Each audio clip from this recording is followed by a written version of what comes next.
that the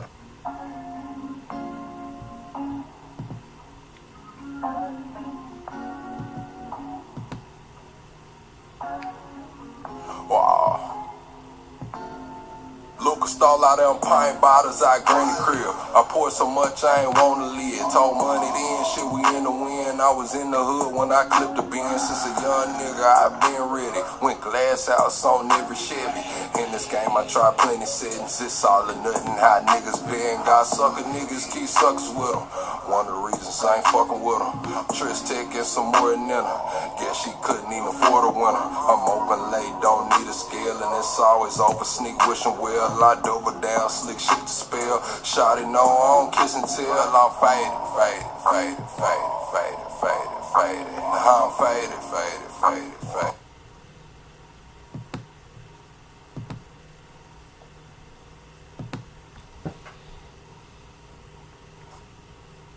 Welcome to the greatest damn show on YouTube. Welcome to the greatest damn show on YouTube. There we go, chat. We weekend warriors, man. We still in the building. Weekend warriors, we still in the building. Double tap the screen, shut a live out, man. What we doing this morning, chat? Double tap the screen, shut a live out, man. Weekend warriors still in the building, man. It's Sunday, man. We finna get into it. If you just now waking up or rolling out of bed, or you already on your way to work or got your day started, man. Let's get in here. Let's double tap the screen. Let's shut a live out. Y'all ready? Oh man! Double tap the screen, shut a live out. What we doing this morning, chat? Double tap the screen, shut a live out. What we doing this morning, chat?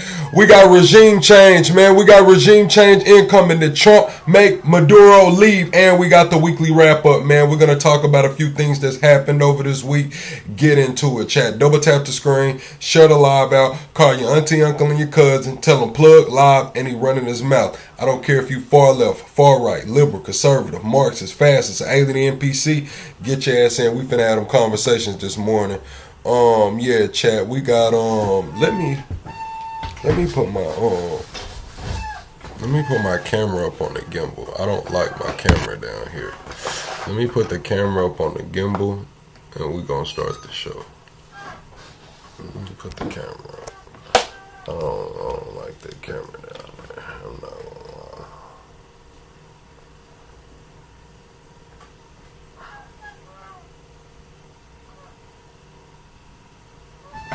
Alright, man. Maybe that's a little better. Let's see. Let's see if that's a little better, man.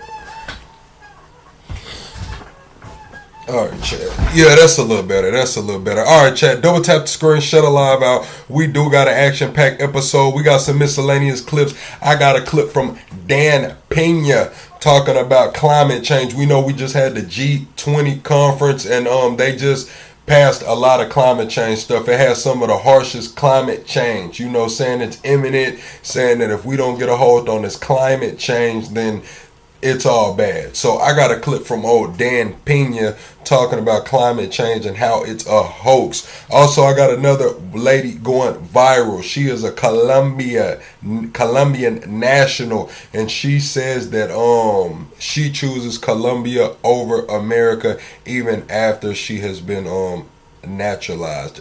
She is a citizen. Also, clavicular. I think that's the guy we watched yesterday with Myron. If I'm not mistaken, that's the guy we watched yesterday with Myron. I'm not sure though. But basically, him and a guy named Ed Matthews allegedly was caught on mic doing big powder in the bathroom on live stream, doing huge lines on live stream allegedly, man. They thought the mics was muted, so they moseyed on into the bathroom, and they needed a Marlboro when they came out of there, man. Also, we're going to talk about artificial wombs that successfully grew a baby lamb. They said in 2023, human trials were set to start in the next couple years, and it's about that time, chat. They're about to start the human trials. Also, we got some clips from Ukraine. Jesse Lee Peterson sat down with Pearl. I'm a little indifferent about Pearl and Jesse Lee Peterson, man. I'm gonna just be honest. It's not that I don't like them. I don't know enough about them to not like them. So if we got time, we'll get into that. Also, we're gonna talk about the U.S. and Venezuela, Zelensky, the hundreds of drones, and the South Korea population. You guys double tap the screen, shut a live out. I hope everybody's having a great morning. Hope everybody's having a great day, man. Let's get into it, man. Let's get into it, chat. This is a guy who went to Waffle. He has a Waffle House menu from 2009. Look at the prices at Waffle House in 2009, chat. I went to Waffle House probably about maybe a month ago and got an all-star meal, and that bad boy was like $16. I don't even think I got a drink, chat. I think I paid like $16 for that all-star with no drink, chat. I'm talking, most of the time I go in there and I get a vanilla Sprite.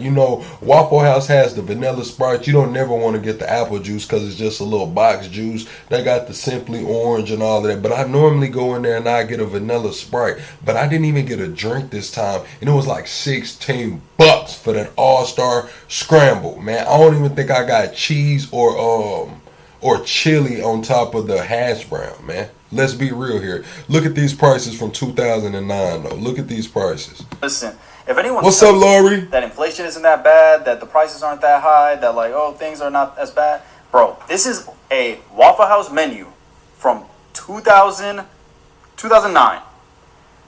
An all-star meal was $5.99. Why am I paying $10 more for an all-star meal than in 2009, man? About 15 years, I'm paying $10 more for that same all-star meal. $5.99. The $7.80 was crossed out. It was expensive. $7.80 was expensive.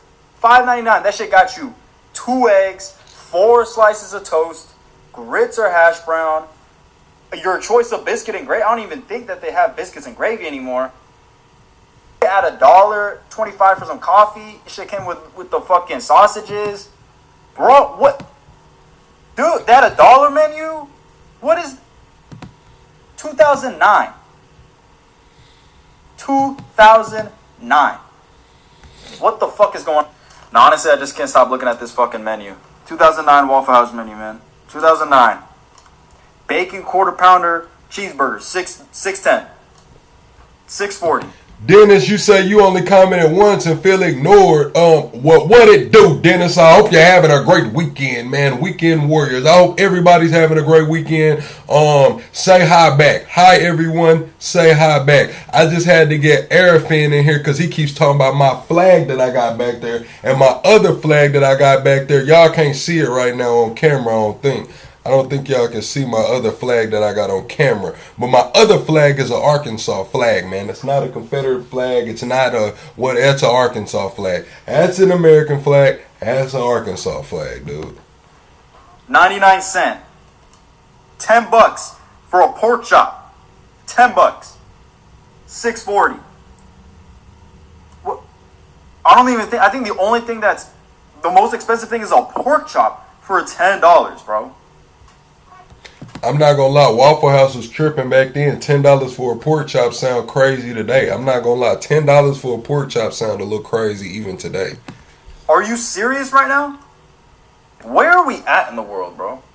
We're like, an all-star meal today costs $13. That's what. $13 before tax, and if you want to carry it out, they put like another $2 surcharge on it for if you want to take your order to go. Listen, because I'm eating my food in my car or at home or whatever, I gotta pay a couple dollars more. Crazy. I'm just gonna keep it real. That's crazy. Got a tip. Look at this. Look at how big the menu is too, bro. Like, where did half of this shit go? I don't know if y'all been to a Waffle House recently, but that shit is not the same. Name one person that is a great reason that advised you not to trust the old 3-letter agency more than 5 years ago. Name one. Joe Rogan, hell, the damn OG. The old, not Joe Rogan, Alex Jones. You know I get them confused. They kind of look alike. Alex Jones, the damn OG Alex Jones told us this shit 30 years ago. I wasn't even born damn near. What the fuck happened? Wait, inflation. Talking about inflation. No, that's price gouging. There's no way that inflation is up that much to where breakfast costs me $20 a damn pop if I want to take it outside, man. There's no way that y'all are going to tell me breakfast is $20 a pop if I want to take it outside. And this is a chain restaurant, dude. This is not even a food truck. Like, if it was a food truck, small business owner, I get it. You can't buy in bulk. You know what I'm saying? You're trying to make do. Get $10. Listen, chat. Waffle House is over here. You know what I'm saying? Waffle House is over here. They charged me $16 for that all-star meal because I wanted it to go. I could go to the breakfast food truck right beside Waffle House and get the French toast platter, man. I'm talking about the things coming with fried potatoes, sausage, fried potatoes, and like 6 pieces of French toast for a flat 10. No tax, no nothing. A 10 spot, and I'm eating good, man. Straight up. Yeah, I'm gonna choose that over Waffle House 10 times out of 10, man. 10 times out of 10, bro. It's not even close.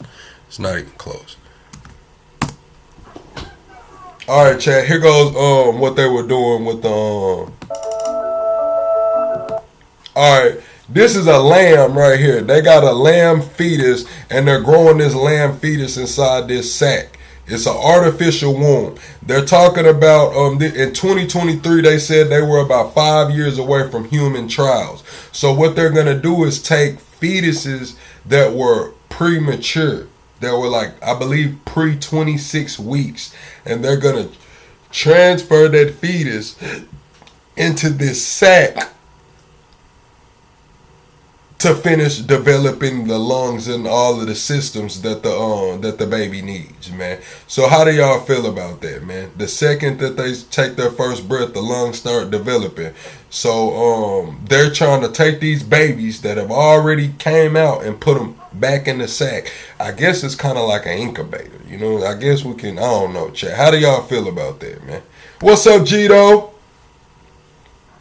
Hey, man, look, somebody get Arfan out of here, man. I'm tired of seeing Arfan. Gito, just get him out of here, man. Send him packing. Tell him to pick up his flip-flops at the front door. Do not pass go. Do not collect $200. Just get the hell out, man. Tired of seeing him, man.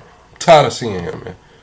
This is crazy, though, chat. How do y'all feel about the artificial babies, man, in the sack? I feel like they're playing God. On one side of me is like it's a scientific breakthrough and it will help a lot. Another part of me is like, man, these folks playing God, man. Like, I don't know what's going on, man. Are they going to be trying to take these I don't know, man. It's a lot, man. It's a lot. All right, chat. This clip of Laura Loomer is going viral. Milo posted this clip of Laura Loomer. They said a 20-second version of this clip went viral a couple years ago, but the full version just dropped, and it took Twitter by storm. This is Laura Loomer, an advisor to the Pentagon, allegedly. This is your Pentagon advisor, allegedly. Thank you. Like an Aryan degenerate goddess. Thank you. I love it. Thank you. You're Aryan too.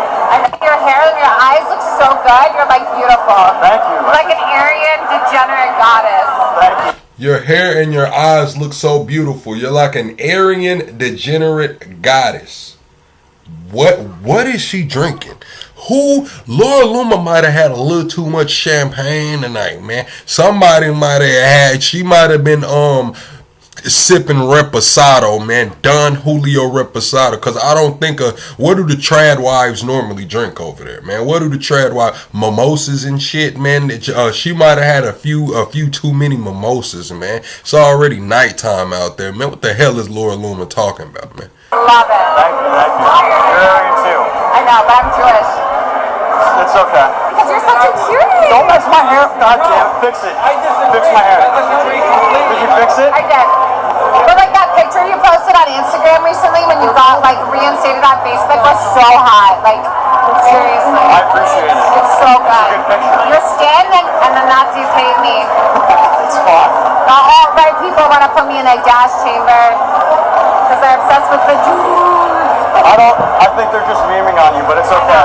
It's okay. I don't care. I love it. It'd be like that sometimes. I know. They're just jealous because I have big tits and an Ashkenazi IQ. They're just jealous because I have big tits and an Ashkenazi IQ. After, and listen to what she says immediately after. She's going to start. This is how you know she's showing her damn hand. She's had too many damn white wine spritzers, like y'all are saying. She might be off Cutwaters. Did she get the Cutwaters before they released to the public? This is Cutwater activity right here.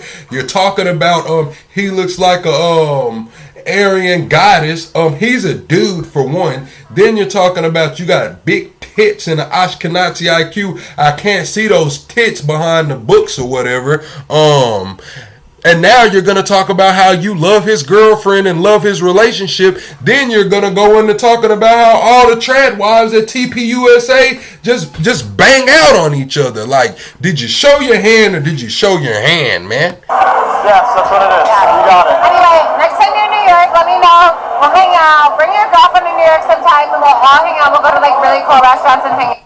That sounds like an orgy activity right there, man. She's talking about big tits, Ashkenazi IQ, talking about how much he loves her, saying let's hang out, bring your girlfriend. Now listen to this. Yeah, I'll have a blast. Yes, I will bring my girlfriend. Yeah, I want to meet. What's Becca? Yeah. Becca. Yes. She's so sweet. You remember? Yeah, of course. Yes, you'll meet her. You guys are so sweet. I hope it works out because like I said, I know it's all in that. Like I know everything you do on Twitter is like so fake and not real, but yeah, like it's so sweet that you like and your girlfriend have been together for 3 years. I love it. I know it's all an act. Do you know something? Like I'm gonna tell you a secret. Like do you know so many people in this movement who preach trad life are like fucking people on the side and like cheating on their partners? That's so bad. They're not even like really trad life. Like You're talking about all these people in trad life are banging each other and cheating on their wife. You just called this man's girlfriend by name after you're arm flailing over him, talking about how big your tits are and how high your IQ is. You're ready to breed. You're ready to breed with this man right here, man. Everything she just said signaled to me she's ready to breed, man. She's talking about his looks and how he's a damn Aryan goddess. She's talking about her Ashkenazi IQ and big tits, and this is an advisor to the Pentagon. Crazy. They might well bring me up there. Hell, what's the worst I'm gonna do, man? Talk some damn real numbers? They might well let me come up in there, man, and just sit at the damn round table. Honestly, I'm not. Listen, man, I promise you I won't talk about what God gave me. That's one thing I won't do. You won't catch me on camera talking about what God gave me over there, man. Straight up. my ex is like dating somebody who's like super trad life, and she was like fucking my boyfriend while we were dating and like ruined our relationship. And I act like it's okay, but like it's really sad because like I love when people like keep, you know, tradition in their relationships. It's really sad. That's crazy, man. I'm not gonna lie. Laura Luma, I would say that I feel a type of way about this, but I don't. I'm not gonna lie to y'all. I don't feel no type of way about this. I feel like Laura Luma got off the booze and she was hot and ready like a little Caesar's pizza, man. She was hot and ready like a little Caesar's pizza, man. That little pizza puff pocket was just hot, man. Ready to go, man. Ready to go, man.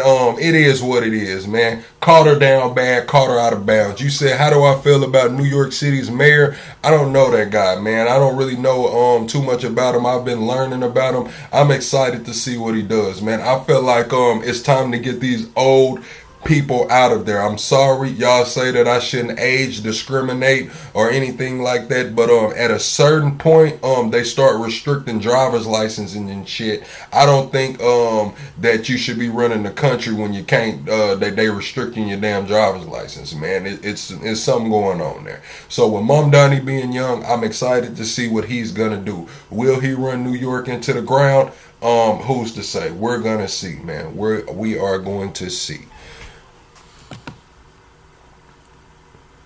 Alright, man. Let's move on.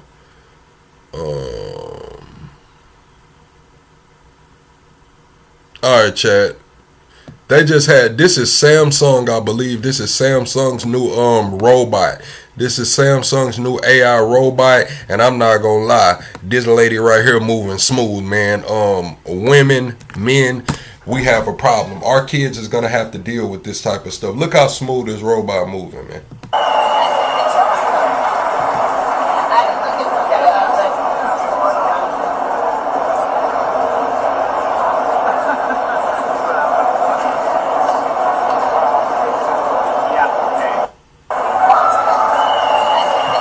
Bro, this is the shit that I read about when I was growing up, bro. Like, this is the cartoons and shit I used to watch as a kid, man. Well, oh my, what was that cartoon with the black dude that was a cyborg? He had the little rocket coming out of his arm, man. Yeah, this reminds me of that, Chad. I'm not gonna lie. Look at this, man. They done put a 30-inch bust down on the robot, Chad. They put a real sew-in on the robot. 30-inch bust down, man. Got her split ends cut and everything. Crazy.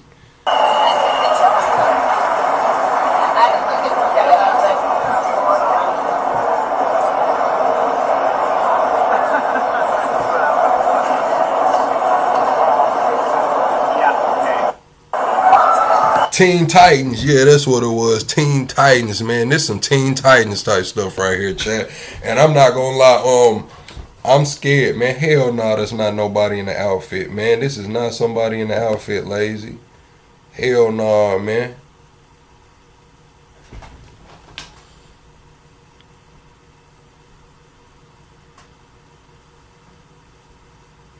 I don't know, man. It's a damn cyborg, man. That's a damn cyborg. We just seen the other one the other day, man.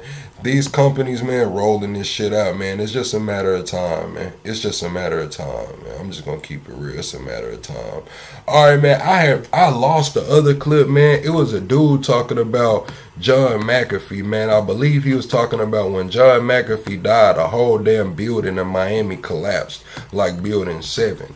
But this is a clip of John McAfee, you know, spilling the damn beans back. I don't know what year this is from. Trump was going to be president? Yes, I hoped he was, actually, because the alternative was not very palatable to me. Did you think I will he... not tell you why, because it will implicate me in horrible... Sounds like you're asking me to inquire, but I'm not going to... I am actually, because I'm not sure I'm going to say it or not. Well, it sounds like you're egging me on to ask you. I want to respect your I privacy. am actually, because I'm not sure I will say it. I've never said it, ever. Well, if you want me Not to... in 6 years since I left police. Oh, y'all said there was a AI or person in a suit. Okay, we you said what's this live about? My name is Plug. I'm the host.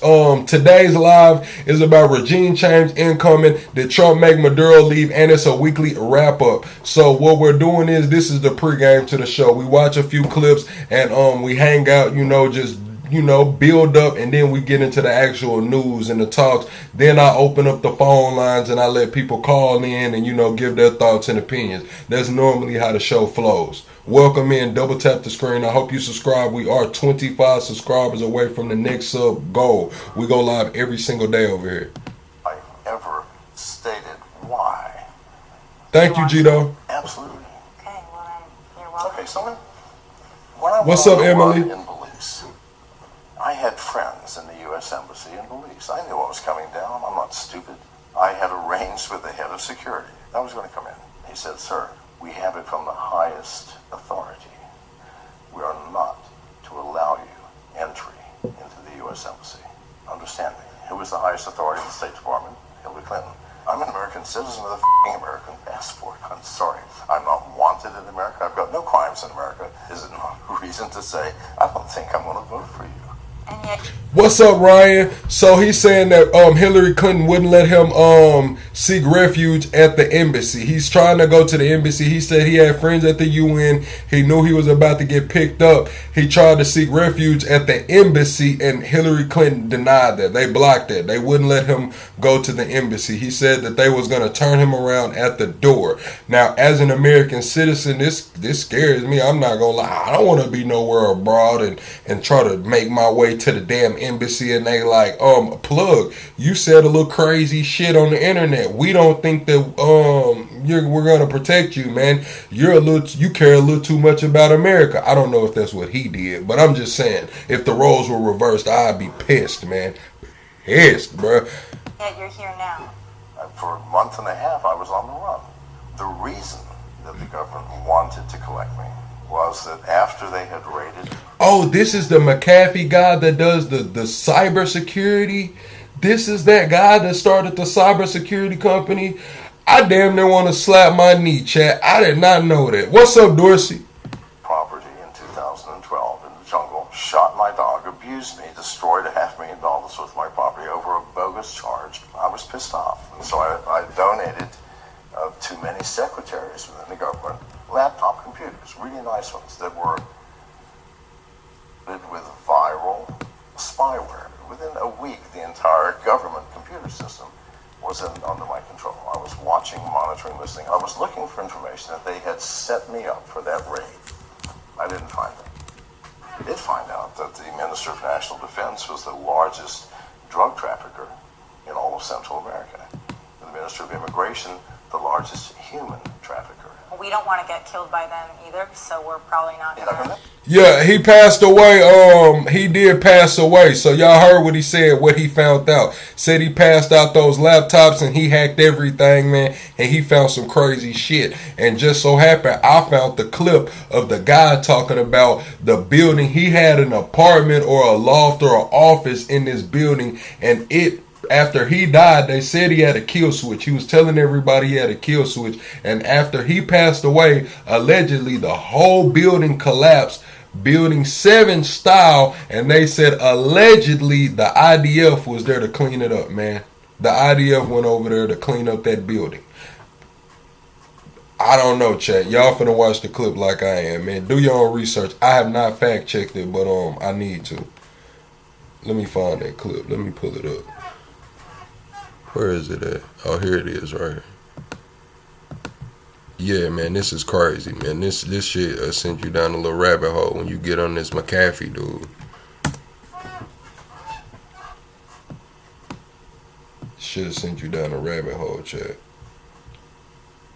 In 1947, a certain place was opened in South Florida called Bal Harbor.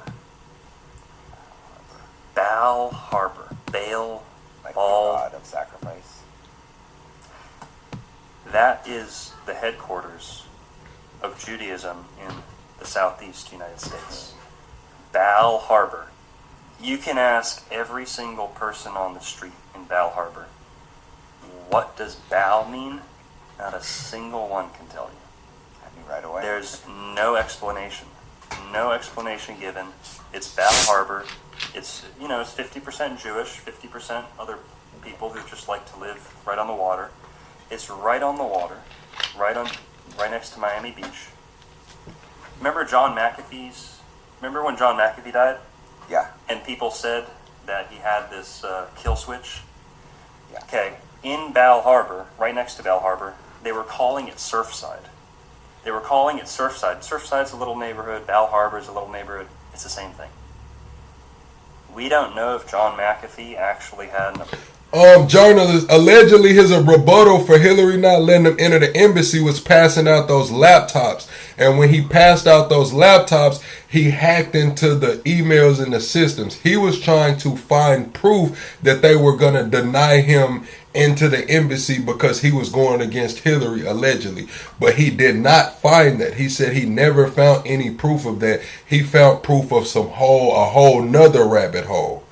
And that's what he came out on that interview and said before his passing. And after he passed, before he passed, he said he had a kill switch. And after he passed, a whole apartment building collapsed like building 7 style. Like you can damn near see the explosion at the bottom. Then the whole building just collapses on itself, building 7 style. And a certain group of people led the cleanup crew over this building, allegedly. Is what this guy is stating. I haven't fact checked it yet. Apartment in this apartment complex, but I think we all remember the apartment complex that just mysteriously building 7'd into rubble Yeah. in North. Wasn't hit by a plane. in North Miami. Boom. You That see was the in Bal Harbor. explosion. And You can see the explosion. See, that's clear. Look under the building. You see the explosion, then the building collapses. Hit by a plane. in North Boom. Miami, that was in Bal Harbor. And that happened on the same night that John McAfee died. Wow. And it's believed that he had an apartment or information stored in this one little apartment in Bal Harbor. And then it collapsed. It fell. It literally. Interesting. Yeah, he's a And- guy I talked to a few times. I never met him, but I chatted. He was a fight fan, so I was Yeah. talking to. Obviously, I would have had him on the podcast if he was still alive. But he was a guy I chatted to. Very interesting guy. Yeah, he's a funny guy. Yeah, I never met him, but I had a couple phone conversations with him. To text him a few times. It was such an interesting, very, very interesting, fascinating guy. Sure, yeah. The rabbit hole was allegedly whatever country he was in, he found evidence that their government was the largest drug traffickers globally. He also found evidence of human trafficking, allegedly. That's what he was stating before he passed. He said he went, he sent the computers out, hacked all the computers, looking for evidence against him on things that they did against him because they unalived his dog and did him real bad or whatever. He couldn't find that, but he did find the alleged narcotics and the alleged trafficking. So that's what he said he found. When that apartment building collapsed, they didn't let American response teams or like emergency teams do all the digging. Jake, I'm not even kidding. Go look this up. They literally brought in the IDF to dig through the rubble. Way. There's dude. It's Ron DeSantis had a whole ceremony where he was like patting the IDF on the back. He's like, "Thanks." How can they rationalize this? How can they bring the Dude. IDF to handle American matters? This is insane. Dude, and you know how in Brooklyn and Manhattan they have parts where the Orthodox Jews have their own paramedics and hospitals. Yeah, and they'll leave non-Jews to die. I don't know about that, but it wouldn't surprise me. They have in the past. They have kids that caused it. Those riots over years ago. I can't remember what years, but They have those in South Florida too, especially around Bal Harbor, Hollywood. Okay, these are the places that they, essentially congregate in and have stayed in Florida, and all the things. Harbor, that's so crazy. The names. Dude, it's insane, and it was founded in 1947 with all these people who were moving around the world around 1947. The way that building collapses is just crazy. Like, what did they end up saying happened to the building? That's what I want to know. Like, where did this investigation lead into the building just collapsing in Miami like this? Like, where did this investigation lead? Oh, it just a structure malfunction when we see a damn explosion coming from the bottom. Dude, I just seen an explosion. Y'all seen an explosion. Who went to jail for this, bro? Nobody just blows up a building in Miami and nobody goes to jail, bro. Like, this is crazy, bro. What? Like, look at the explosion. Who went to jail behind this shit? With all these people who were, moving around the world around 1947. That was right after World War II. You set a house on fire, your ass getting 40 years, man. You set a house on fire, you getting 40 years. And you mean to tell me somebody got away with this shit? Somebody got away with this shit? But that's where it's massive. Jewish come to here in Israel. But yeah, man. Anything else you want to ask about? I'm pretty much that all was out. Fascinating. Let me look real quick if there's any. I had a couple of notes. There's so much fascinating stuff. I had questions. Now I can't think of what it was. There's several questions I had. Now they're coming to me. There's so much interesting information. The Chabad Lubavitch, who is the most extreme. Just to clarify, the Chabad Lubavitch, that is Bal Harbor. So when I say like that's the headquarters, people are going to say, oh, which sect? It's the Chabad Lubavitch sect, which is the most messianic, the most fanatical, hardcore Zionists, and they are the ones with the tunnels and the mattresses. That's Chabad Lubavitch. These are some very powerful people too. They're not just some random Jews. Basically, every president in the United States meets with them. Putin goes and meets with them. What's the Argentina guy? I think he Milei. He met them in Bal Harbor. Look it up. When they met. So many world leaders come and meet these guys. It's like Yeah. Netanyahu. They believe our souls aren't even human. It's like there's a Jewish soul and there's a non-Jewish.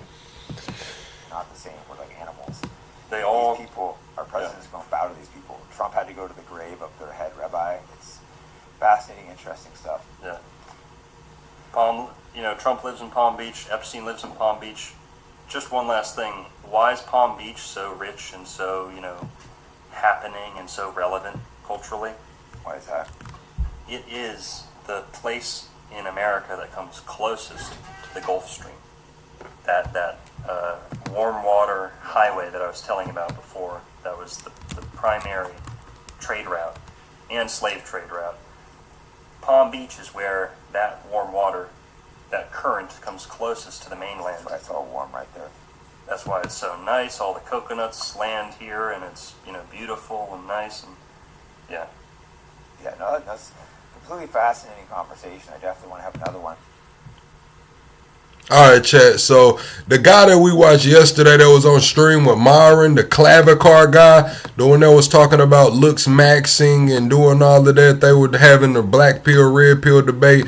Well, he just got caught on stream doing a little bump and grind, but I'm not talking about the freaky kind. I'm talking about a little bit of that bright white. You know what I'm saying? A little bit of that snow princess, a little bit of that powder, man. They said allegedly he forgot to cut off his microphone and went in the bathroom to get a little booger sugar, and he's going viral for it now because this is the guy that's talking about, how you got to have this status and you got to keep your body and your skin clean, looks maxing, you can go from a 4 to a 6 and attract up. Well, he just got caught with the booger sugar, man. Listen.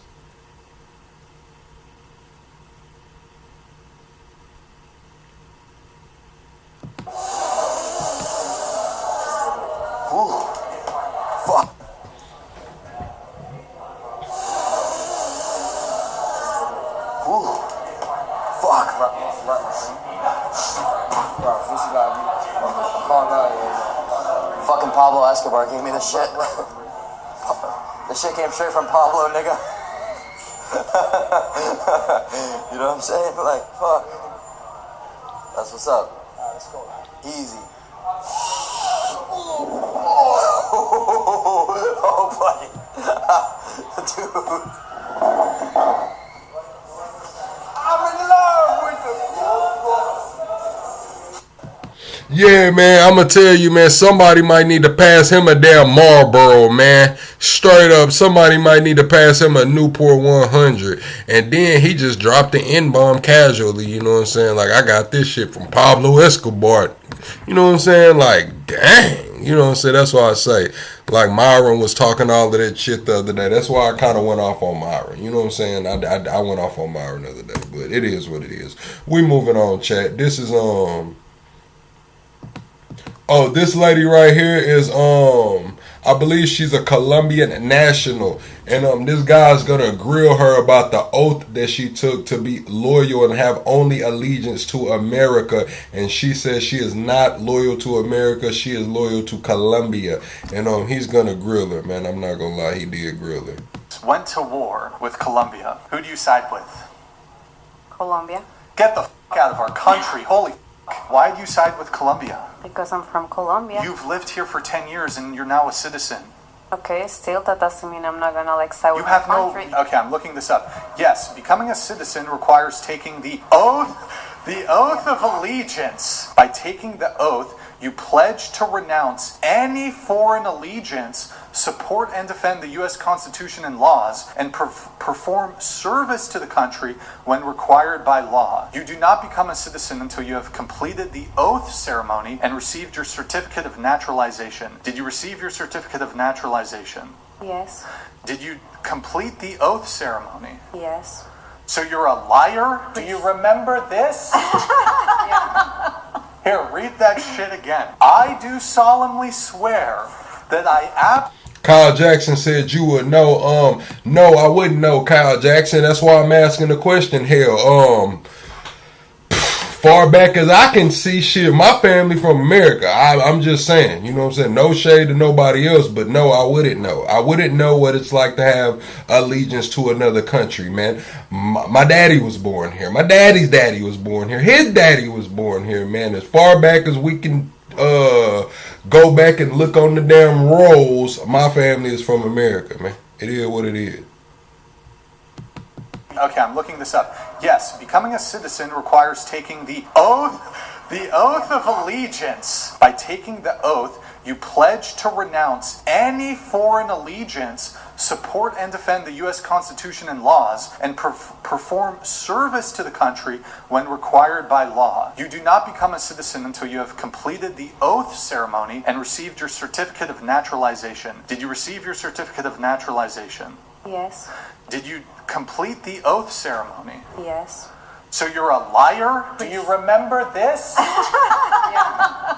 Here, read that shit again. I do solemnly swear that I absolutely and entirely renounce and abjure, I don't even know what the that means, all allegiance, Colombia, and fidelity to any foreign prince or what the potentate? Is that a fucking fruit? What the is that shit?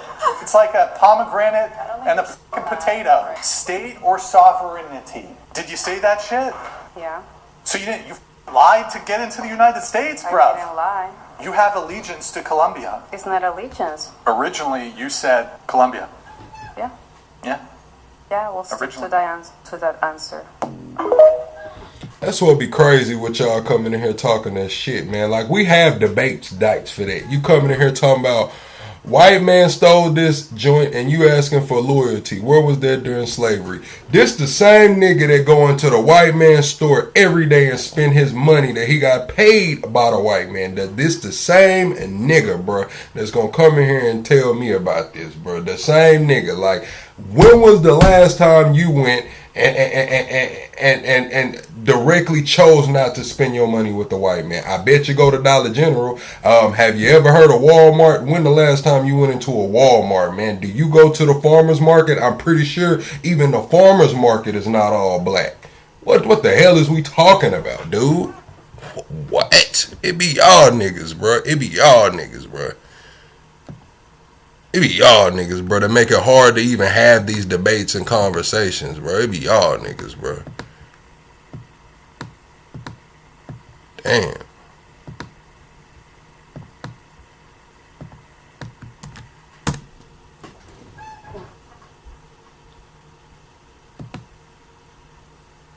President Trump. What is going to do when our ocean level rises?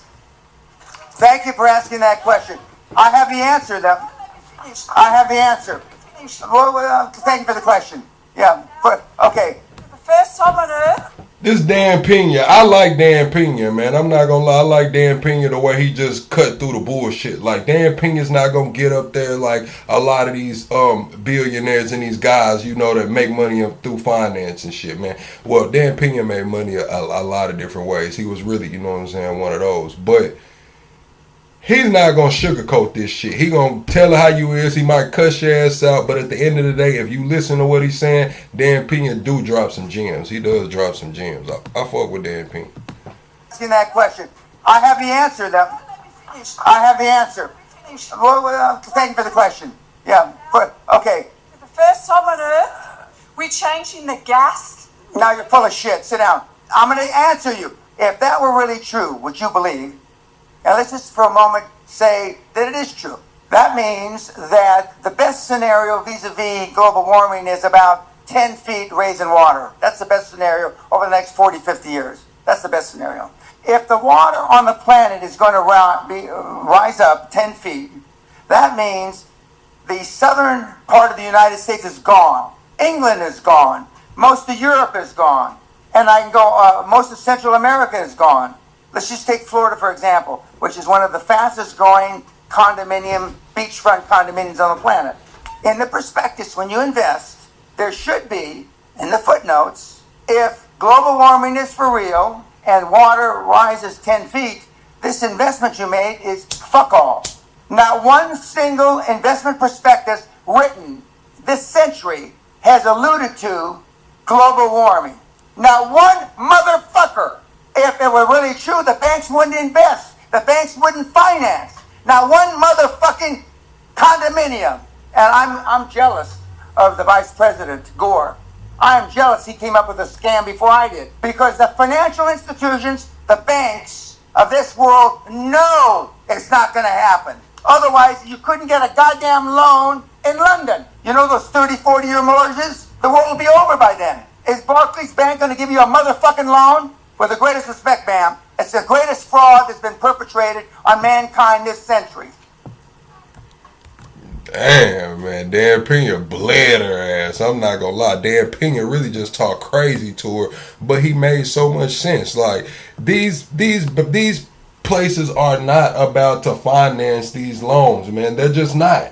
If this shit's going underwater in 50 years, they're not about to just keep financing this shit. Insurance companies aren't gonna insure the shit. Like they have 100-year flood plans, don't they? If you go to your down to the courthouse, to your county clerk or whatever, man, you can find the 100-year flood plans right now in your city. But you mean to tell me the banks, we think global warming is finna come take off 10% of the world's land and they're still insuring the shit? Ain't no way. Ain't no way, man. No folks in the business to make money, man. Ain't no way. Ain't no way, man. Ain't no way. Ain't no way. Now I'm not all the way on Candace level yet. I think dinosaurs existed. I'm not gonna lie. Candace says she don't think dinosaurs existed. I'm gonna keep it real. I do think the dinosaurs might have been here. I'm not that in deep yet, Chad. I'm not that in deep yet. Alright, man, this is soldiers in Ukraine allegedly. Soldiers fighting near Ukraine front line say they're exhausted. How are things going? I mean, last time I talked to you was 3 months ago. How is the situation? For real, I think situation not really good for me. You said the 2006 housing crisis was on the back of terrible loans. Yes, it was on the back of terrible loans, but they knew that they didn't think that the water was finna come taking in 10 years. That was kicking the can down the road. That was kicking the can down the road. If we gonna be all the way honest. If we just gonna be all the way honest, they gave out terrible loans. Yes, they did. But they knew that they would be able to recoup. It wouldn't be a total loss. Now, when we're talking about 10% of the world's landmass going away, that's a total loss. That's not something that you can come take back, sell at auction. That's not something that you can keep on your books for a while and get on your books steady. No, shit, it's gone. Poof, vanished, done, finito, bye-bye. We're all tired. Yeah, there's supposed to be no more big bank bailouts. Y'all don't remember 2022? Y'all don't remember the last time the pandemic, after the pandemic, it was supposed to be there's no more bailouts. Remember, it's supposed to be bail-ins. That's why they say in the crypto community, hold your own keys and do all of that. Remember, bank bailouts are supposed to be done. There's supposed to be no more bank bailouts, right? Right? It's supposed to be bail-ins. That's where customer withdrawals are withheld. Nobody can go get their damn money out. That's the difference. Tired. We wanna peace. We need manpower. We need equipment. The main thing is the abundance of Russian equipment. There's just too much. There's too many soldiers and stuff. But yet we're holding the line. Somehow we're holding it. It's really hard. It's really hard. We don't have enough people. So what do you want to see happen? You say peace. Yeah, Chad, that's how you know it's a new generation at war too, because I seen a video of the Russian soldiers playing rock music. I'm talking about they got the loudspeaker on like the little military vehicle and they're playing rock music loud as hell because the Ukrainians were supposedly hiding in the woods, you know, starving and cold because they might be injured or whatever. But yeah, they was playing that rock music loud as hell out there in the woods, man. I'm like, oh yeah, this is a new generation. This is a new generation. I wanna be sure about its war didn't come in to my home again. Like I wanna hear from politics, hear from my president, hear from Trump maybe or somebody else. I think maybe another country can go with his soldiers and patrol all our border. Maybe that will be like Russia thinking don't go to closer to Kiev. Why don't the politicians do their work and sort this thing out? Sit around a table and stuff, you know? Because at the end of the day, it's the soldiers, it's the normal civilian coming from the street, coming here or fighting, okay? Because he's told to fight and all of this. But he's the one dying, not the politicians. We need Western help for this thing, to stop it right here. We do, 110%. If we don't get it, I honestly don't think we're going to be able to hold it for much longer. And I wanted to ask you about the North Koreans. How would you describe how they're fighting? Smart and strong for tactical. He understands what he do. He good shoot. Why North Korea is involved in this whole thing, I don't know. Okay, because one thing I can tell you about these North Korean soldiers, they are so indoctrinated. You know, it's their for dishonor, shit like this. They don't, like, they just go boom, boom, boom, boom, boom. You could hear their commander screaming at them. Boom, boom, boom, boom, boom. Go, go. You know, I don't know what he was screaming, but I can tell you it wasn't like, okay, no, come back. You know, he was like sending them the whole time.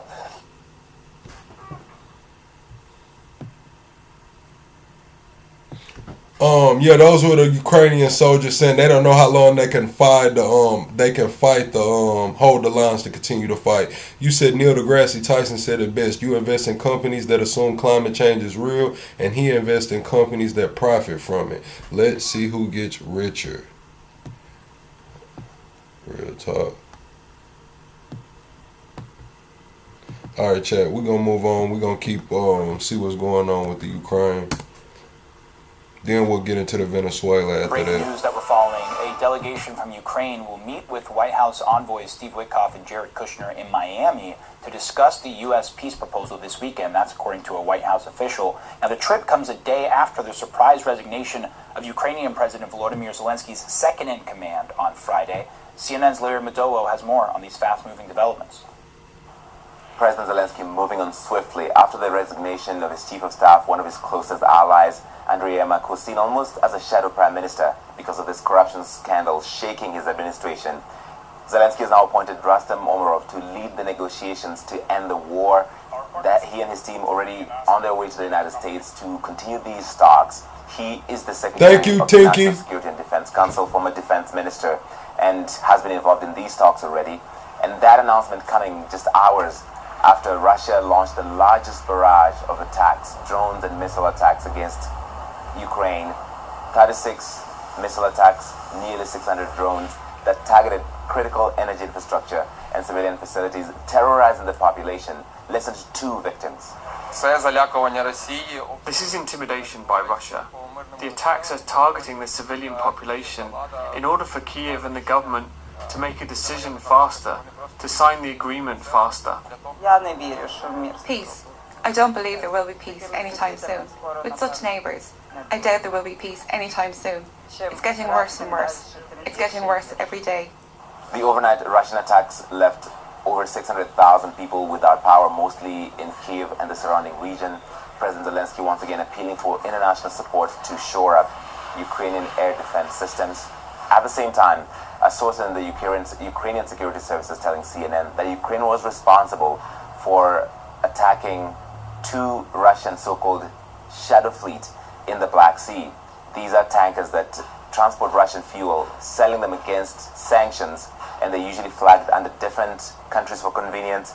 These 2 were flagged under the Gambian flag, and there was some damage to them using underwater drones. This is just the latest front as Ukraine tries to assert itself as this war grinds on. Larry Maduro, CNN, Nairobi. All right, Larry Maduro, thank you for that reporting. Let's continue the conversation now. With us now is Joel Rubin. He is a former Deputy Assistant Secretary of State and author of the briefing book on Substack. Now, with Ukraine already appearing to be on board with a version of this proposal earlier in the week, I mean, what do you expect Witkoff and Kushner will actually, one, either focus on during this meeting, but accomplish with this meeting?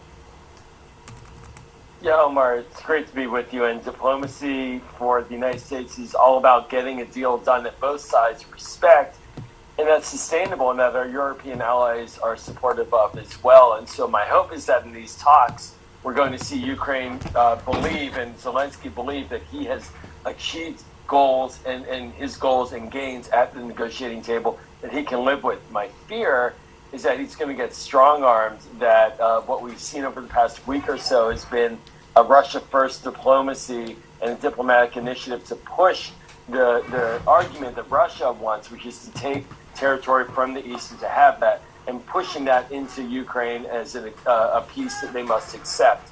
And so I hope that that isn't what happens, and I hope that Ukraine does get at the table where they believe they can live with. Well, amid all of this, we've been talking about Zelensky's top advisor resigning as this corruption investigation deepens in the country. And I just wonder, do you think that works against President Zelensky, or is he able to spin this into, I guess, a victory by saying, hey, this shows the system inside Ukraine is working and won't tolerate corruption? It's clearly bad news when your top lieutenant is essentially corrupt and needs to be tossed to the side. That is not a good sign. So there's really no good way to spin it except to say what you just described. But I do think there's enough of a bench in Ukraine to replace him. President Zelensky is the president. He is the decider ultimately. And there is a cleanup that clearly the Ukrainian people will benefit from. But certainly this is not a good look for the president. But Ukraine, we have to be very clear, is a democracy, and it does not suffer from the kind of autocratic corruption that Vladimir Putin has over his country in Russia. You were just talking about this fear that the Witkoff-Kushner meeting doesn't turn into, sort of strong-arming Zelensky. And, we heard this leaked audio recording this week of White House Special Envoy Steve Witkoff advising his Russian counterpart on how to deal with President Trump. Look, President Trump has defended that, saying, hey, look, this is just diplomacy at work. This is just how you get to a negotiation. But we also heard Trump frame this peace proposal as a potential breakthrough. I just wonder what you make of that whole dynamic. Yeah, Omar, it makes sense to try to sell a diplomatic offer. The problem is that the target for sale is the wrong target. Steve Witkoff should not be advising Russia on how to convince Donald Trump to support their deal. He should be trying to convince Russia to support our deal and our arrangement. And so that's where the diplomacy, clearly, the president's right in all these negotiations back and forth. It's inverse. And that's what makes people nervous, is that it's a Russian-driven diplomatic process and written negotiation. That's where we get concerned. That's why I think you saw the heavy pushback from Europe, from Capitol Hill, from the Ukrainians as well. Hopefully they're straightening it out right now. But again, that gives one a lot of concern from a diplomatic perspective. And overnight, Russia launched a wave of new missiles and drones across Ukraine, killing at least 3 people. Ukraine's capital city of Kyiv was under air raid alert for more than 10 hours. That's according to CNN reporters on scene there. Ukraine's foreign minister said the strikes hit civilian homes as well as the country's energy grid. And Poland said they had to scramble military jets and air defense systems in response to the attack as a, quote, preventative nature. Back with me now is CNN Global Affairs analyst Kim Dozier. Thank you for staying with us. These strikes, they're coming after Hungarian Prime Minister Viktor Orban met with Vladimir Putin in Moscow on Friday to shore up Hungary's energy supplies and also to discuss the efforts to end the war in Ukraine. What do you make of this timing? Well, what we have is... I know this is a little off-topic chat, but I seen earlier where they talking about the guy in Texas that cut that man's head off. He cut his boss's head off. They say they're not finna give him the death penalty. I just knew he was gonna get the death penalty. Like, he beheaded his boss, man. It's crazy.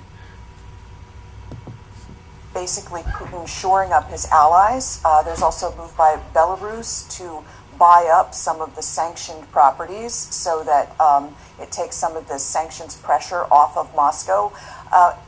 And you have the White House signaling that it's no longer pushing Putin for an immediate ceasefire.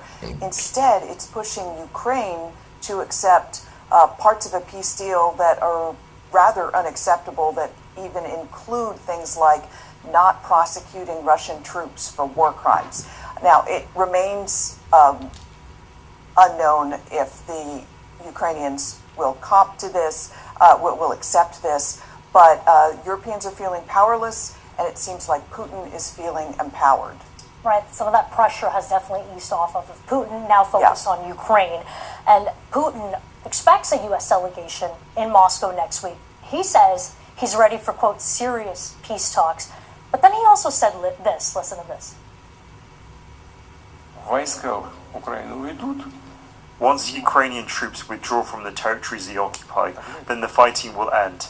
If they don't withdraw, we will achieve this through military means. So he's talking about Ukrainian territory, the Donetsk region. Isn't that a non-starter for Ukraine, for Zelensky? I mean, it is, though if you look at Ukrainian opinion polls, Ukrainians are tired and they're willing to give up some land in order to have the fighting stop. But Zelensky and European officials say if you don't do it in a way that guarantees Ukraine's future security, that's an invitation to Russia to invade again. And it's also a green light to Russia to invade possibly other European territories that Putin has made comments about. Putin also undermined his own commitment to the peace process by saying in other comments in recent days that he doesn't really see how he can sign a deal with this illegitimate government, as he describes it, in Ukraine, because Ukraine can't hold presidential elections right now. They're under martial law that they passed during the full Russian invasion in 2022. The other thing is Zelensky is at a really weak point right now, very fragile politically. He's had this corruption case that just took down his chief of staff that was top negotiator for the peace deal, and also the bad cop to Zelensky's good cop in ruling the country. So he's having to redo his whole presidential office under this scandal. So it seems like the White House has decided once again that he's in the losing proposition, Putin is ascendant, and they're pushing a deal that would favor Russia. It's crazy, chat. I'm gonna show y'all the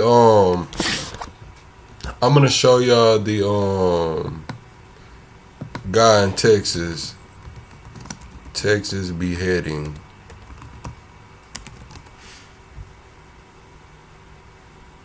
Alright, here you go.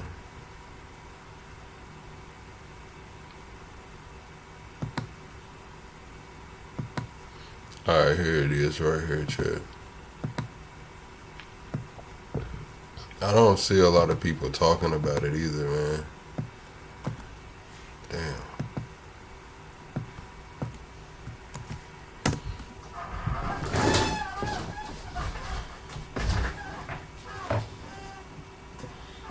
Alright, man. Here you go right here. The victim's wife and son watched in horror, allegedly, man. This is the guy right here. Dallas County DA takes the death penalty off the table for illegal alien and motel beheading case, man. That's the dude, man. He beheaded his boss, man. They say his wife and son watched, man.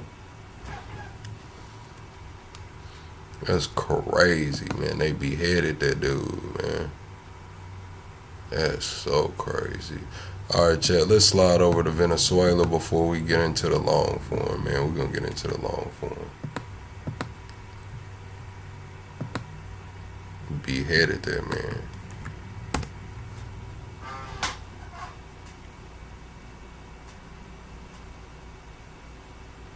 Authorities who stressed that the attackers had failed to breach multiple levels of security and were... Man, I don't even know what that clip is. Alright, chat, hold on, man. I don't even know what the hell that is, bro. Who sent me that?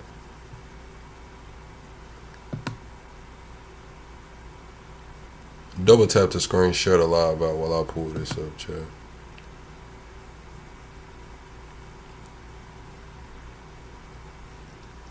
Oh yeah, I seen that video of that guy that I don't know what social media he was on, but he was on some live stream talking crazy. They was hyping him up too about going to blow up that stuff, about going to blow up something in Dallas or California. Also we had that mass shooting in California last night. We talked about that mass shooting. It was Dallas or Fort Worth. He was talking about blowing something up. Here you go right here. This guy was on live. I don't know if he was on a TikTok live or Bigo live. I don't know what kind of live stream he was on, but this dude right here was tripping. I watched them on live. They were translating. See what I think?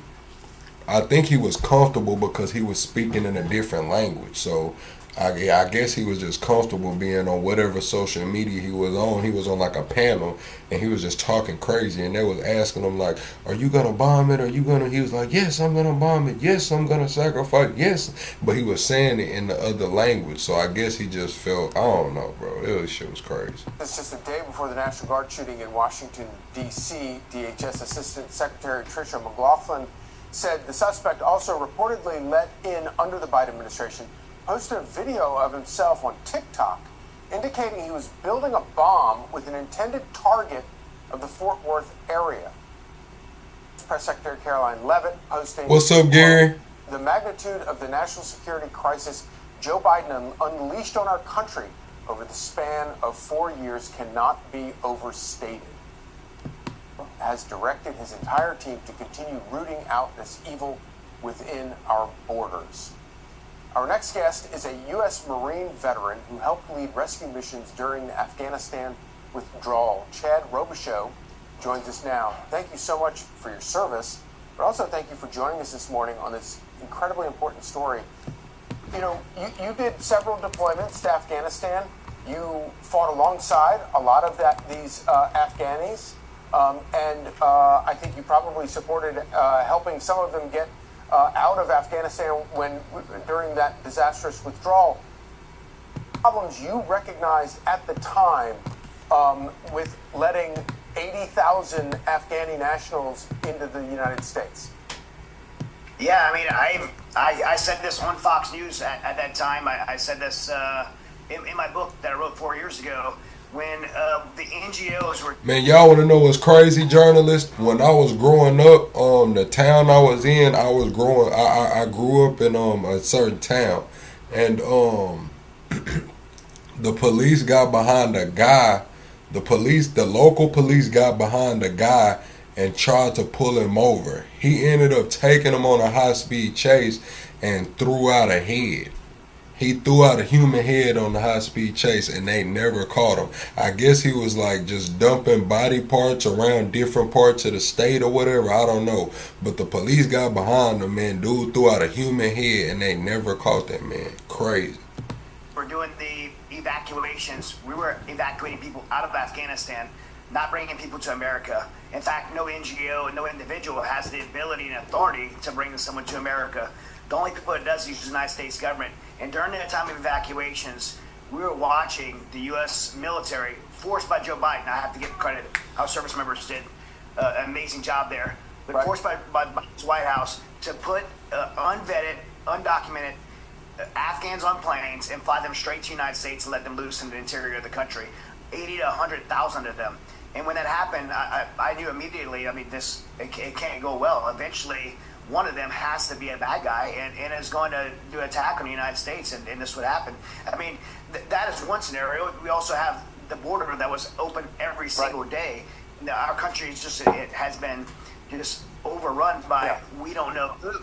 And this should be no surprise to anyone. Well, one of the points, important points that I think that you have made is the fact that, so some of these guys were vetted, but they were vetted to become contract workers for the CIA, not vetted to come and live in suburban America. Yeah, look, I worked in the special operations community for 14 years.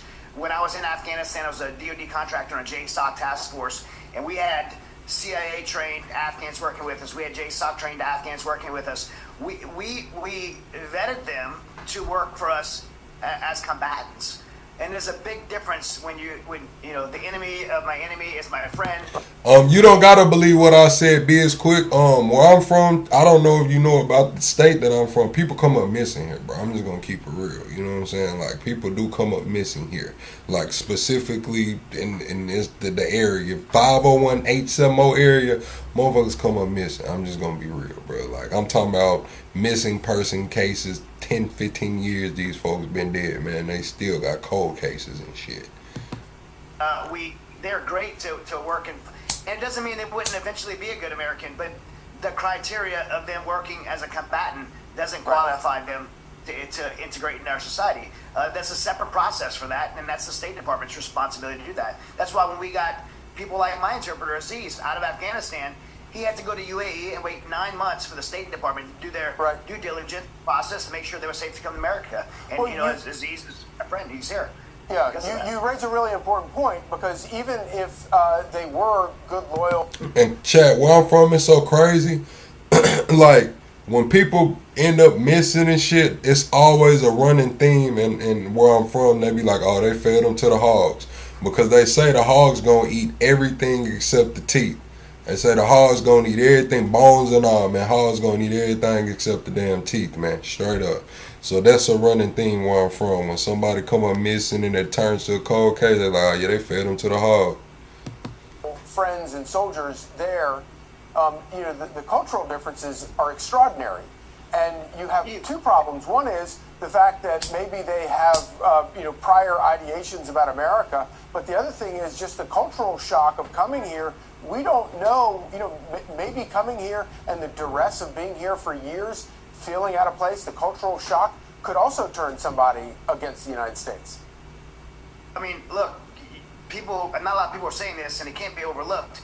If you're an Afghan and you gave 10 years of your life to fight alongside the Americans, and now the rug was pulled underneath you, we abandoned our allies there. We left the most strategic place in the globe, Afghanistan, between Iraq, Iran, Russia, and China, for the Taliban to take over their women, their children. So maybe, and I'm certainly not giving an excuse for an Afghan that's here in America, but maybe they're here. They feel so betrayed by what the Biden administration did. They're back here driving an Uber because that's the only job they could get. Meanwhile, their mom and their sister's back getting raped every day by the Taliban. Right. I mean, there's the Biden administration set up a very good scenario to be hated by these people. Exactly. And it's certain excuse, but it's a reality that we have to recognize. Yeah, without a doubt, it is not any excuse whatsoever. But it does remind us all that these were all stupid mistakes that could have been foreseen and avoided if they had listened to people like you. So we appreciate that, Chad Robichaux. Thank you so much for joining us, and thank you again for your service. See the difference between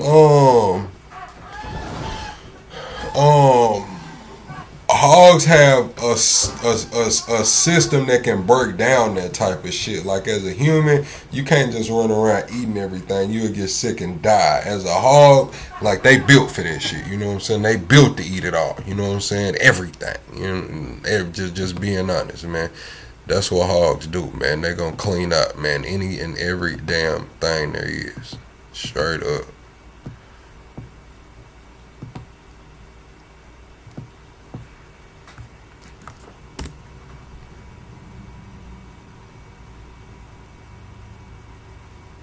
All right, Chad. Pete Hegseth is supposedly, I guess he's under investigation for calling this second airstrike on that alleged drug boat. The drug boat, the boat that they're saying was a drug boat, was moseying through the water. Hegseth knocked smoke off the boat, man, knocked smoke off of it. There was some survivors, allegedly, and so I guess they're saying they didn't want the survivors to be recovered or get picked up or something, so they hit the boat again. You know what I'm saying? I do believe the boat was not functional anymore, but yeah, they hit the boat again. No survivors, man. No survivors, man. So they're saying Hegseth is being investigated for knocking smoke 2 times off one boat on the East Coast. Our next story brings us to the Caribbean, though. You've likely seen these types of images. Appreciate you, Unknown. The Washington Post has an exclusive. They say that Secretary Pete Hegseth gave an order to, quote, kill everybody in the first strike on suspected drug boats in the Caribbean back in September. The Post says after 2 men survived, the mission commander ordered a second strike to comply with Hegseth's instructions. Standing by is Alex Horton. He's a Washington Post military reporter. He wrote the story. He had the Thank you, El Capo. Why might they want to make sure that these people were dead? Could they have learned anything from talking to possible survivors? Yeah, thanks for having me, Austin. Yeah, that's typically how it's worked in the last 20 something years of combat in Iraq and Afghanistan and elsewhere, that you kill militants who are engaged in ground combat, but there is also value in arresting people, detaining them, asking them questions, and if you're doing a raid, capturing anything that might be useful, documents, hard drives, that sort of thing.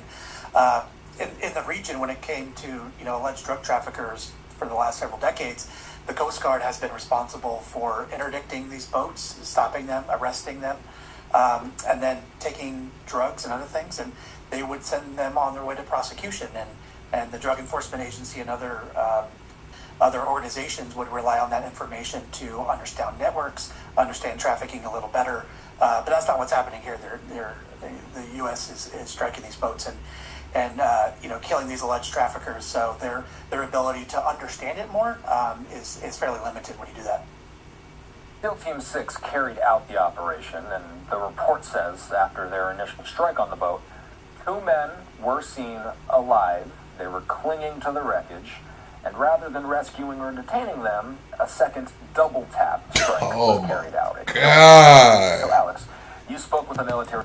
God just spared your life. God just spared them folks' life, and then another, like you just survived a damn. I don't know what they hit them with. I'm assuming it was a damn missile. Let's just say it is what it is. They hit their ass with a damn missile, blew smoke off the boat. You survive.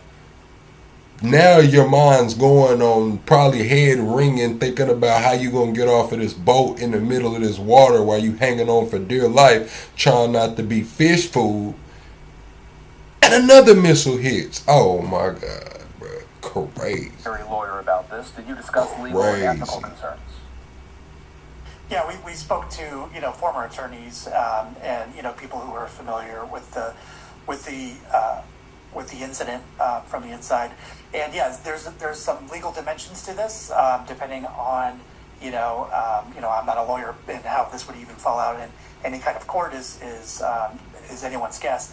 But there's some subtleties here. The Trump administration has said that these people are in non-international armed conflict with the U.S., which makes them combatants. But there are provisions that protect combatants in the Geneva Convention, specifically when it comes to being shipwrecked. For example, if the U.S. and China were engaged in a naval battle, and one of the Chinese vessels was sunk, if the sailors are there and they're not trying to fight you back, it is unlawful to kill them while they're in the water.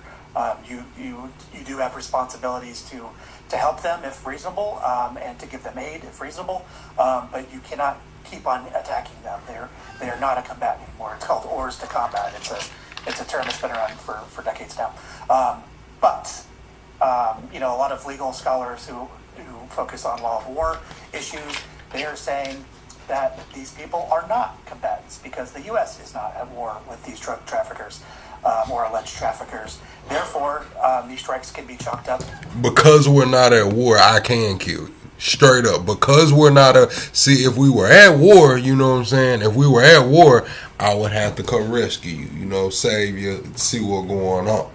But because we're not at war, I can send another missile, and another missile, and another missile. That is crazy, bro. Traditional murder. So it's really depending on your perspective and who would decide these things. But that's where sort of the legalities lie. So, to people who follow the law closely on these matters, whichever way you slice it is a little concerning. 20 of these types of strikes have been carried out in recent months. Do we have any information to suggest that this double tap method was used on other strikes aside from the very first one? That's a good question. As far as we know, we couldn't find any other instances. And this was extraordinary for a few different reasons. One, it was the very first strike, so it was very, very, there's a lot of focus and a lot of intensity around it, a lot of unknowns about how this was all going to go. And then the very first one, you had survivors. There was a subsequent strike, sometime later. You may recall this was the semi-submersible on, I think, the Atlantic side. Yep. And there was a Colombian and an Ecuadorian who were both rescued and repatriated. They weren't tried in any American system. They weren't they weren't taken to the U.S. For questioning. They were back home within a couple days. So what we know is there was a greater emphasis after this strike to plan deliberately to put greater care into what happens when you have someone in the water. It seems to me that maybe it wasn't that cognizant for people, and once it happened the first time, it seemed to be more of a deliberate thing to focus on it. But as far as we know, we don't know of, and as far as we know, there were no other double taps that happened like this. You cover the military for WAPO. What are you tracking in the coming weekend? What are you tracking in the coming days? We've been watching as the U.S. has been building up its resources in the region. What are you watching for in the immediate weeks ahead? I'm watching for things that change and turn on a dime. I think people are glued to the open source tracking of all these planes that are going towards Venezuela. There's been B-52s and all kinds of electronic warfare planes, and people on Twitter will just blow up and be like, all right, here it comes, there's something happening. But the U.S. has those plane transponders on, so you can see them. It's about sending a message. If there's going to be a bombing run on Caracas, you're not going to see those things on open source tracking. So I'm looking for any changes of subtleties of that, ramping up of rhetoric in Caracas or Washington. But if something were to happen, that's a big if. The diplomatic talks are ongoing, the posturing is ongoing. As far as we know, these strikes have only been focused on alleged drug traffickers. But if, and I do underline the word if something were to happen on the ground in Venezuela, whether it's against the traffickers or government targets, we're going to hear about it after the fact. Yeah, it's worth mentioning, too, that just yesterday on Thanksgiving, President Trump said the U.S. will very soon start stopping suspected Venezuelan drug trafficking networks by land. He said by land, acknowledging that. We appreciate your time coming on today. By the way, I will also mention that any other significant strikes that happen on water we'll be tracking closely. What will this look like? Let's say a strike does take place on land. And maybe this is an impossible question to answer, but typically we see the DOD very shortly after the strike's over sea, they'll send out a video of this thing. Do we anticipate that they'll handle a land strike the same? Is that clear to us at all? That's not clear to me at all. I mean, that just comes down to President Trump's decision and what he wants to say with these messages. I think traffickers around the region, they're not necessarily going to know if a boat connected to one group versus another is going to happen. So, releasing the videos quick might be messaging to groups as a deterrence to knock it off. But when it comes to strikes like that, you're talking about, more robust ground targets and operations, a little bit more involved than that. It's hard to know. There's things that the U.S. would want to conceal about what they're using and what they're flying, and we already see that in these videos. They have redacted imagery and telemetry on these videos. So they may not want to do that with legitimate military targets so fast, because it would give, for example, air defense systems in Venezuela a little bit more information. So they would probably, if they were going to release anything at all, they would want to wait a little bit just so that information is not readily used by the adversary. Alex Horton is a Washington Post military reporter. Thanks for the time today. Have a good weekend. Thank you. Of course. All right, the time in the nation's capital, 5:09. We do have retired intelligence officer and national security analyst Hal Kempfer standing by. He's going to join me to discuss Venezuela, the latest in Ukraine as well. Him and I have 2 segments coming up. Let's hit a commercial break first. Hal joins me in a moment. All right, chat.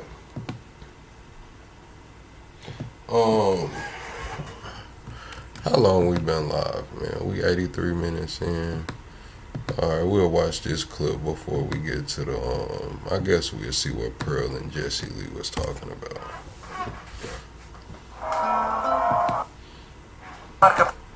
Hold on, chat. Give me 1 second. Let me get us to to the ad-free version. Y'all double tap the screen, shut a live out. We are 25 subscribers away from the next sub goal. We go live every single day over here talking current events, politics, and entertainment, man. Be sure to subscribe to the channel. Now I do want to take you out to a story that we continue to follow here. This has been developing over the past several days as the Afghan national accused of killing a national... Oh yeah, we know the female service member, she did unfortunately lose her life, and the male service member was critical last time that I heard, man. So this is the update on the 2 guardsmen being shot in DC. I also saw an interview of the lady that lost her life, her boyfriend or her significant other speaking out. I did see that clip. Did y'all see that clip of him speaking out? National Guardsman and critically wounding another in the nation's capital will be charged with first-degree murder. Ramanullah Lakanwal, identified by investigators as the suspected gunman, remains in a hospital where we are told that he is being treated for serious injuries. The Trump administration says the 29-year-old previously worked with the CIA during the Afghanistan war and came to the U.S. as part of a program to resettle those who helped American troops after the U.S. withdrawal from Afghanistan. Now, he is accused of fatally shooting West Virginia National Guard member Sarah Beckstrom Wednesday after traveling, we're told, from Washington State to Washington, D.C. to carry out the attack. Another guardsman, Andrew Wolf, was critically injured in the ambush and at last check remains hospitalized in critical condition. In fact, Congressman Riley Moore, who represents the area where Wolf is from, gave an update this weekend on Fox News. Andy lives and his family about 20 minutes down the road from me, and I think what people need to know is that this is a family that is committed to service, not only to the great state of West Virginia, but this country. His father's a deputy sheriff in the county next to mine, and Andy wanted to follow in that footsteps and serve his nation as a National Guardsman. And Andy is hanging on, and he's a fighter, and his family has told me that time and time again. He is a fighter. But above all, what they want here is for everybody to continue to pray. I believe in the power of prayer, and I can promise you his parents believe in the power of prayer. And I know there's a lot of prayer warriors that watch this show. Please keep praying. And I do want to take you out to this post from West Virginia Governor Patrick Morrisey. We've heard from him just a bit here as all of this has unfolded, as they were West Virginia National Guards.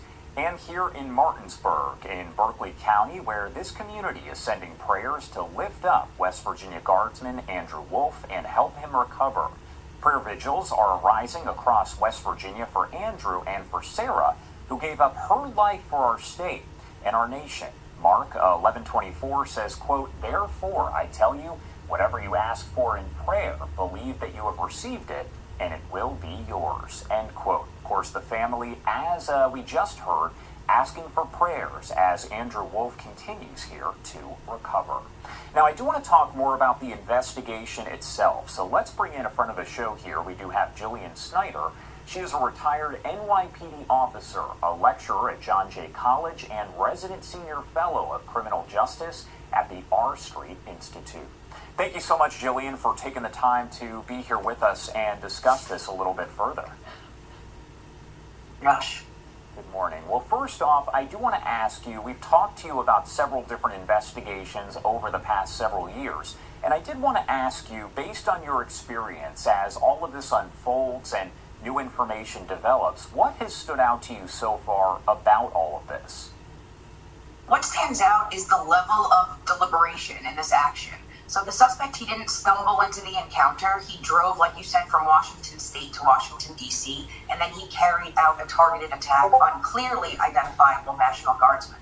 So that kind of geographic commitment signals forethought. At the same time, I've read a lot of reports that have claimed that he was increasingly isolated and withdrawn behavior. So that may help investigators understand how he arrived at this point. But the key takeaway is the combination of long-distance travel and a focused attack on the uniformed personnel.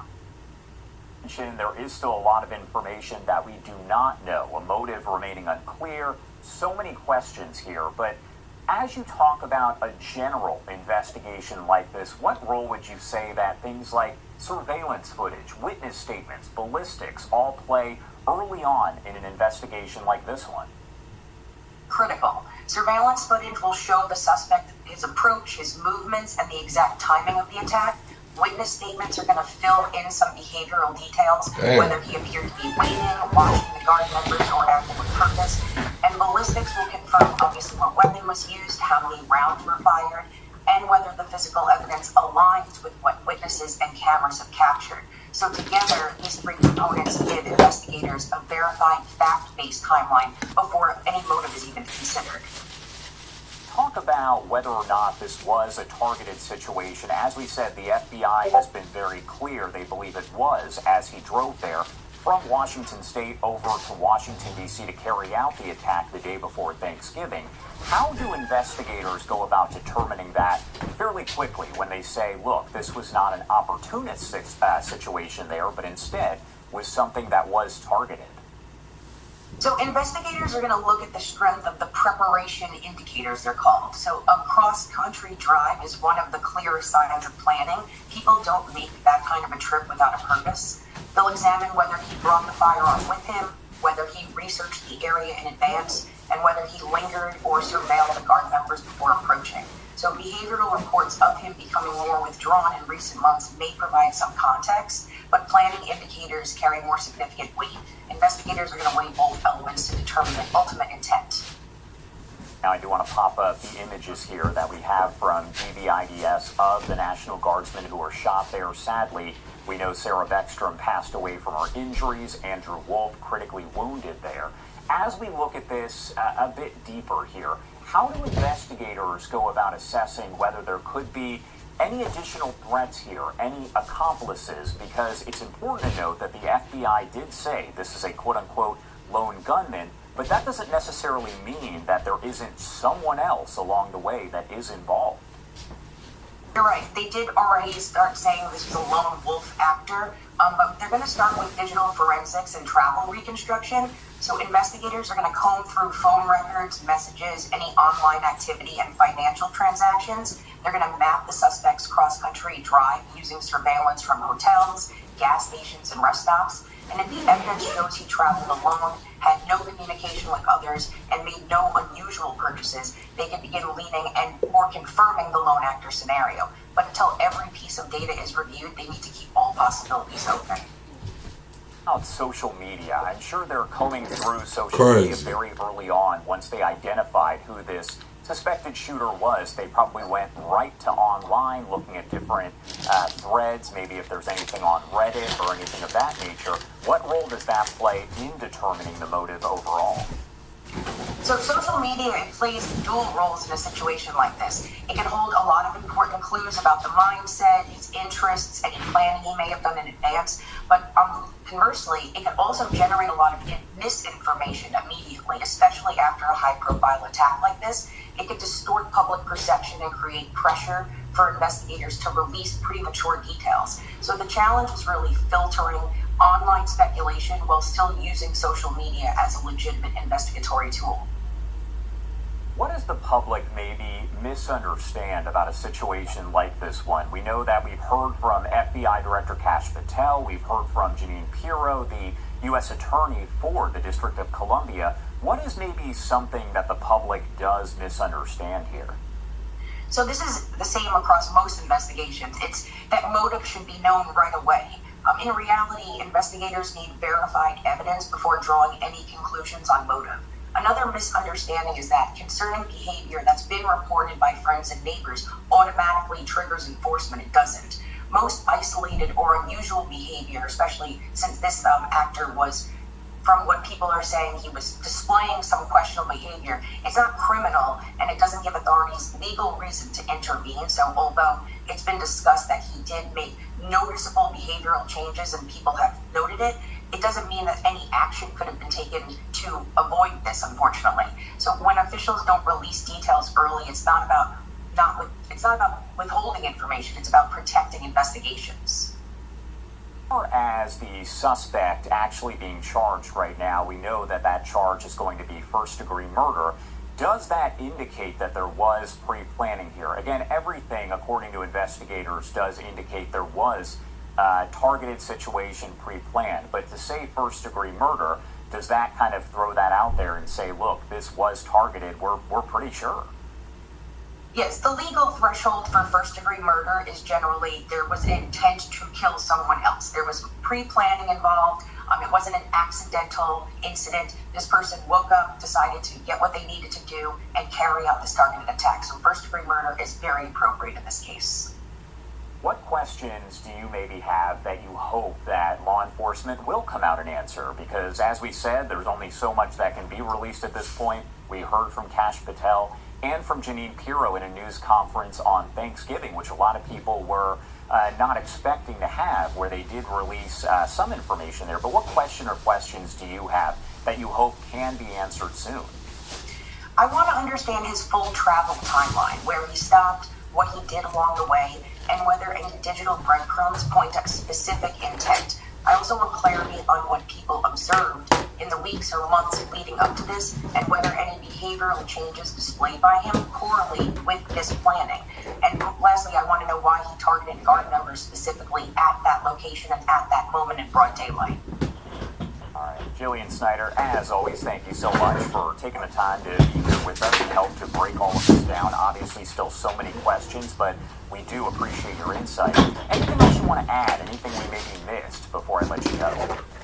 So we want to watch for updates on digital forensics.